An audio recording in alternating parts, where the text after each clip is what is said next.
Hey everybody, Nick Espinoza, your chief security fanatic here, and it is Sunday, so we are doing breaches of the week, including, I think, probably the breach of the century. Now, this has been absolutely nuts, and before I dive in, I, as always, want to thank the people that sent me this kind of information in whatever way that they did. It is always appreciated, and that is Jason Dance, David Walker, Barrett Peterson, and Jacqueline Wolf. Thank you so very much to all of you, and let's get going because I don't want to be here for 2 hours talking about data breaches because of this week. Now, first things first, I want to address the Solarwinds breach here. Now, I did a video on the 16th, a few days ago, about the nuts and bolts of that entire situation, and I will be updating everybody here on the ins and outs of this one, including new information and who has been affected by this. I will be talking about the companies today that were affected by SolarWinds, but I'm not going to dive into a lot of the follow-up information. I will be putting out probably another video slash podcast slash slideshow on that. It's been nuts. Now, my goal this week for breaches is to talk about those that are flying under the radar. As always, when a massive breach like this happens, then organizations that have been sitting on disclosure notices tend to follow the larger breach's wake, and so they tend to go unnoticed. In other words, the bomb drops, everybody's looking at SolarWind, now's the time to release that data breach notification because nobody's going to realize that you've been breached, or they're just going to think that you're part of SolarWinds and you're in the same boat as everybody else. Not here, though. You can run, but you can't hide from me. So that is what we're going to be doing today. I'm also, like I said, going to update you guys on the companies and organizations that I know so far that were affected by SolarWind, but that is not going to be our focus here today. I want to talk about, again, I will do that more in depth. So with that, let's dive in and let's start with Spotify because they just had their third breach in the past few weeks. And they're the world's most popular streaming service, so that's obviously an issue. Now, Spotify has alerted its users that some of their registration data was inadvertently exposed to a third-party business partner, including email addresses, preferred display names, passwords, gender, and dates of birth. And as I mentioned, this is at least the third breach in less than a month, for these guys. So that's obviously a huge problem. You might want to change your password if you're on Spotify. Moving on, let's talk about Mage Cart. Yes, this is the ransomware gang. They had a leak themselves, and unfortunately, it wasn't identifying who these jerks and criminals are. Now, a lists of dozens of online stores that have been hit by Mage Cart were inadvertently leaked by a dropper used to basically deploy their stealthy remote access Trojan or RAT, and essentially it enumerated all of the compromised email site or e-commerce sites that they had hit, at least a laundry list of them. Now, researchers at Sansac basically hijacked the remote access dropper, Trojan dropper, and found that it contained 41 compromised e-commerce stores besides the usual malicious code, and so they have not put those out, but they're in the process, obviously, of notifying those stores to make sure that they are secure. So I'm sure we're going to see 41 breach disclosures, or hopefully 41 breach disclosures sooner than later. Moving on. Let me give you guys an update on financial giant Desjardins, because essentially, according to Canada's watchdog group regarding this, a series of technological and administrative gaps caused a high-profile data breach there, and this is the largest to date in Canada's financial sector. Now, their privacy commissioner, Daniel Therian, said this past Monday that Desjardins, and I know I'm mispronouncing that, did not demonstrate the level of attention needed to protect the sensitive personal information in its care. For at least 26 months, a rogue employee was siphoning sensitive personal information collected from their customers who had purchased or received products through that organization. For some of these customers, that included first and last names, dates of birth, social insurance numbers, street addresses, telephone numbers, email addresses, and transaction histories. And so I'm wondering if this person was siphoning this to sell it. I don't know. But heads up, if you use them or are part of them or have anything to do with Desjardins, and I know I am pronouncing that incorrectly, you might want to check in. Moving on, let's talk about Habano Labs. They are owned by Intel. The pay-to-key ransomware group last Sunday posted what appeared to be, actually I think it was this Sunday today, appeared to be details of internal files obtained from Habano Labs. Now, the hacking group, which has been linked to Iranians by security firm Checkpoint, published a screenshot of source code credited to Habano Labs via Twitter alongside essentially a dark web address. Now, the website essentially contains file names associated with Habano Labs, as well as domain controller data and proprietary information. Now, I went to the paid to key ransomware dark web website and actually reviewed that information. It's there according to them, so that is looking very much legit. Moving on, I actually want to talk about a data breach that has not hit the news yet that I discovered as I am tracking these various ransomware gangs, and that would be 1-800-Flowers.com. Now, I found their information on the Egregor leak site. This is another dark web site for the Egregor ransomware gang, and I went to go ahead and look this up to see if I could find any news articles on this. And the last news article I had about any kind of data breach for 1-800-Flowers was back in 2018. This appears to be new information, and Egregor has screenshots, file structures, and access to a little bit of sensitive information, basically to prove that they have this. So assuming that Egregor isn't making all of this up, you might want to look for a 1-800-Flowers breach notification sooner than later, but you heard it here first on Breaches of the Week. That was a very interesting find for me this morning as I was reviewing everything. Moving on. Let's talk about 45 million medical images, because more than 45 million medical images, I should say, basically, and this also includes personally identifiable information as well as personal healthcare information, basically have been left exposed online due to unsecured technology that is typically used to store, send, and receive medical data, and this is according to new research. Now, a team from Cyber Angel, their analyst team, uncovered this sensitive medical information, including X-rays, CT scans, MRI images, not to mention the PII and PHI I just mentioned, and essentially anybody could access it online, and this is according to their 6-month investigation. They were researching into vulnerabilities of network-attached storage devices and digital imaging and communications in medicine, or DICOM. So basically, you had unsecured network-attached storage devices that were leaking a ton of information. So this is not just one medical outfit. This is multiple medical outfits that are running this kind of equipment that were simply exposing that information. So we may see some more disclosures after that, but that is going to be absolutely crazy when that comes out, not to mention massive HIPAA violations here in the United States and obviously other medical compliant laws in other countries around the globe as well. Moving on. Let's talk about the University of Vermont Medical Center, or UVM. They had a ransomware attack that took place on October 28th, which essentially disrupted their services at their facilities.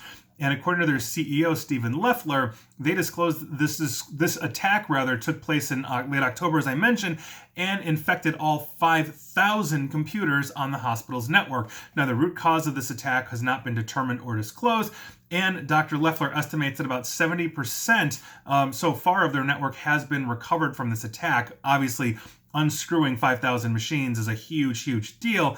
And so far, I could not find any disclosures on PHI, but I have to imagine that UVM will be doing that. So if you use the University of Vermont Medical Center in any which way, shape, or form, heads up to you. Moving on, I want to give you an update on Twitter, because if you recall, they had a January of 2019 data breach.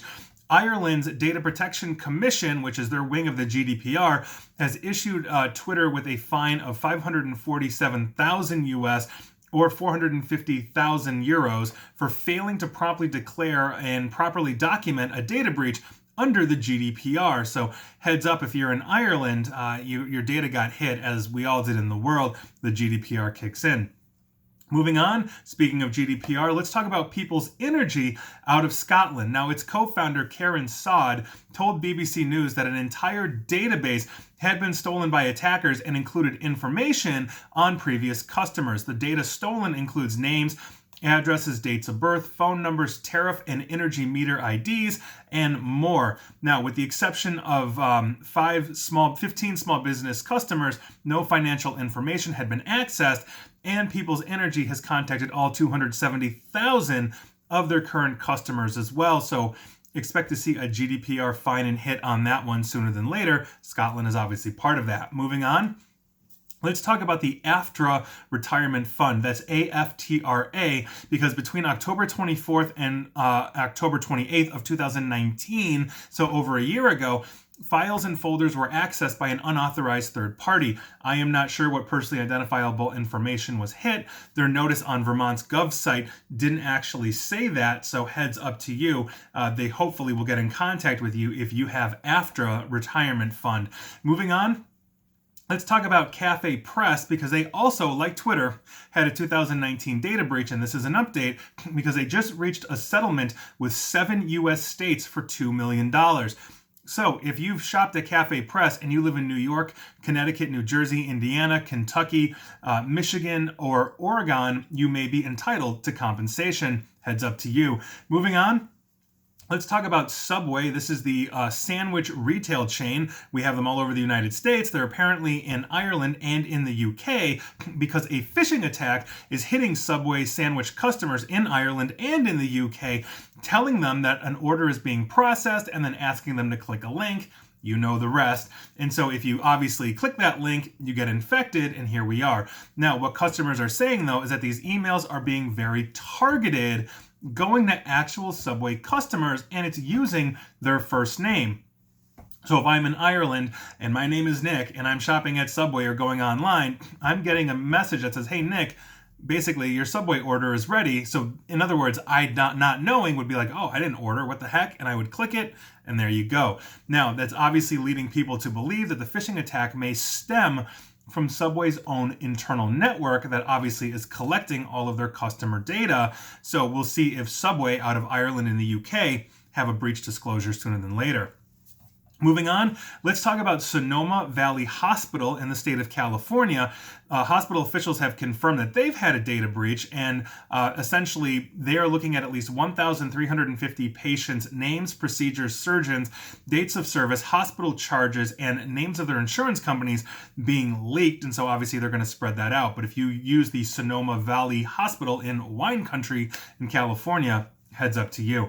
Moving on, let's talk about a company called iCanvas, because a class action lawsuit was just filed against them after a data breach. Now, the plaintiff, William Riggs of Florida, filed a class action lawsuit against them for exposing his personal data and payment card information, along with thousands of other online customers. Now, on an unauthorized script, basically on their website, allegedly captured sensitive information on online transactions. In other words, their payment portal got hit and scripted, probably through like a Mage Cart or very similar attack. And so every time you use your credit card on iCanvas, somebody was skimming your credit cards, and this was between May 10th and May 28th of this year. So we'll see what happens with iCanvas.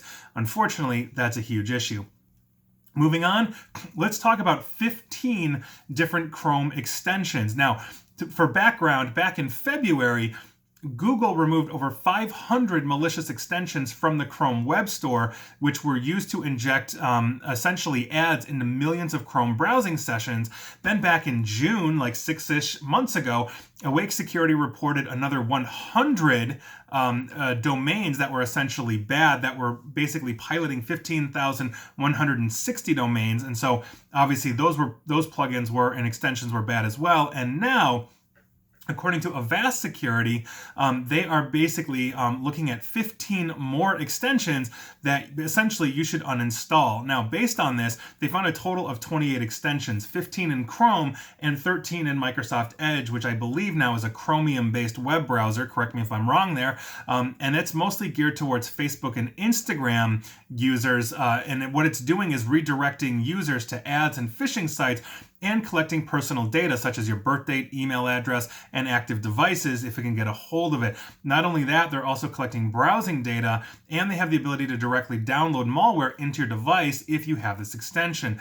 So if you have any one of these 15 extensions that I'm about to list, stop what you're doing and remove them now. I'm even telling you to stop this video, remove them, basically wipe that out, and then come on back into this video. We're about 14 minutes into it right now. So by virtue of that, these are the extensions that you need to remove ASAP. Direct message for Instagram, DM for Instagram, invisible mode for Instagram direct message, downloader for Instagram, app phone for Instagram, stories for Instagram, Universal Video Downloader, Video Downloader for Facebook, Vimeo Video Downloader, Zoomer for Instagram and Facebook, VK Unblock, works fast, Odon Kolasniki Unblock, I'm badly pronouncing that, Odno Klasniki Unblock, works quickly, Upload Photo to Instagram, Spotify Music Downloader, and New York Times News. That is not their official extension if they have one. New York Times News. Remove all 15 of those. Trust me, you're going to thank me later. And finally, we are going to dive into the SolarWinds mess. But again, I'm not going to get into the nuts and bolts in that. I'm already preparing extensive notes for my next slideshow, basically, in my podcast/video a couple of days from now.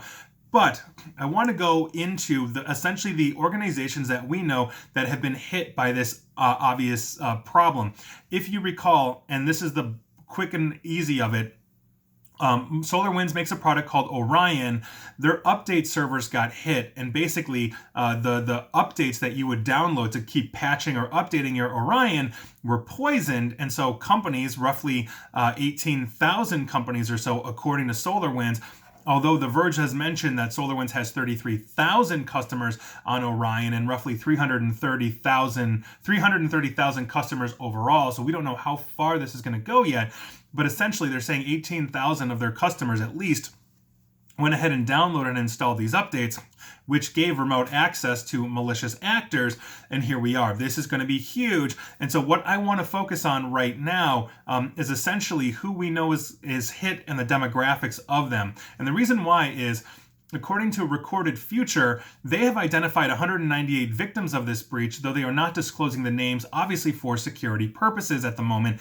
Microsoft itself, who is one of the victims, has ID'd over 40 of these, 80 of which are in the United States, and the rest of them are being spread across 7 different countries, and that is Canada, Mexico, Belgium, Spain, the United Kingdom, Israel, and the United Arab Emirates. Now, Microsoft broke these organizations down by vertical, and this is really fascinating. And so before I start listing out those that we know so far, these are the demographics that Microsoft has collected on those companies or organizations that they know have been hit or affected by SolarWinds' vulnerability known as Sunburst. And that would be 44% of these organizations are in information technology in some way, which is a rather large umbrella for IT firms, cybersecurity, and on and on and on. The government, meaning government entities, account for 18% of those breached according to Microsoft, as we know at the moment. And again, these numbers could change. Think tanks and NGOs were another 18%. Government contractors, meaning those directly related to a government, and I'll get to that, 9%. And then quote-unquote other, meaning those that don't fall into those 4 categories, was at 11%. So you can see they're going pretty hard after information technology, which tends to cater to the government, or they're hitting the government directly. And so if you can get into your IT provider, or they can break into your IT provider, they can probably break into you, because IT providers obviously hold a lot of sensitive information on how to access your network. Now, the ones I'm about to talk about here have been identified by major news outlets like the New York Times, Washington Post, Wall Street Journal, also tech news outlets like The Verge, Ars Technica, TechCrunch, Wired, and on and on and on, not to mention Bloomberg and Business Insider. I mean, I have been going and sifting through just dozens of articles in the last week. This has been an absolutely bonkers week. I've taken I don't know how many calls at this point regarding SolarWinds, not to mention a ton of people alerting me to SolarWinds stuff, and thank you so very much. Now, with that, let's actually talk about some of these companies that we know 100% were affected. And with that, let's start with SolarWinds themselves, because they were the ones that got hit and started this entire mess. Now, I've read a couple of different things regarding possible vectors in, but one of the most obvious ones that was apparently an audit caught was that they were using a super weak password that could have let anybody in. So if you knew their password for their infrastructure, which was, and I kid you not, SolarWinds 123, capital S, capital W, this is according to multiple reports, you could have logged in to their infrastructure and do God knows what.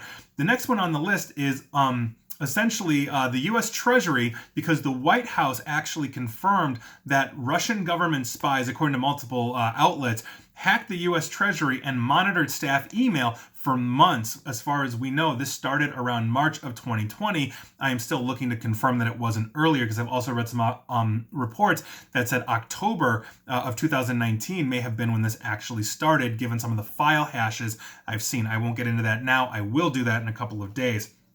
The White House also confirmed that the U.S. Commerce Department was in the same boat with the Treasury. FireEye was actually, if you recall, they disclosed a breach a couple of days or so before SolarWinds. They're the ones who actually discovered SolarWinds as they were investigating their own breach. And so the FireEye breach led to this whole bomb dropping. And I'm glad they caught it, although obviously this had been crawling around multiple networks for months.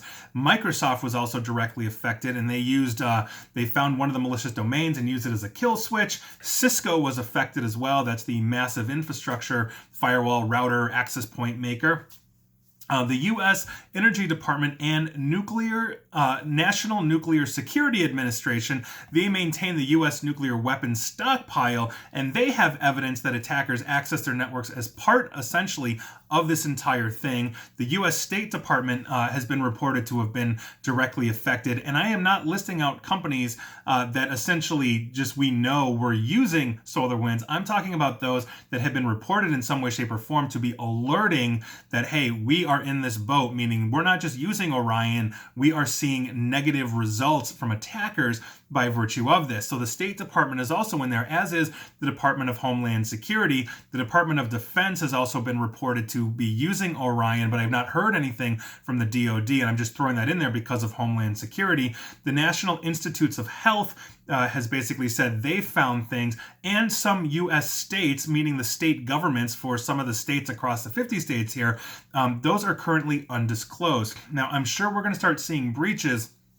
be disclosed around the globe. As I mentioned, we have multiple countries, Canada, Mexico, Belgium, Spain, the UK, Israel, and the UAE, United Arab Emirates, that are all claiming that basically they are seeing Orion as well. So this is going to be a worldwide problem. Also, Boeing, who is a government contractor and what is known here in the United States, they're part of the DIB, or Defense Industrial Base. It's also looking like Boeing may have been affected by this. Now, that said, I'm getting conflicting reports on Boeing because the New York Times noted them as vulnerable, but I'm seeing other reports saying that Boeing actually was attacked, not just running Orion.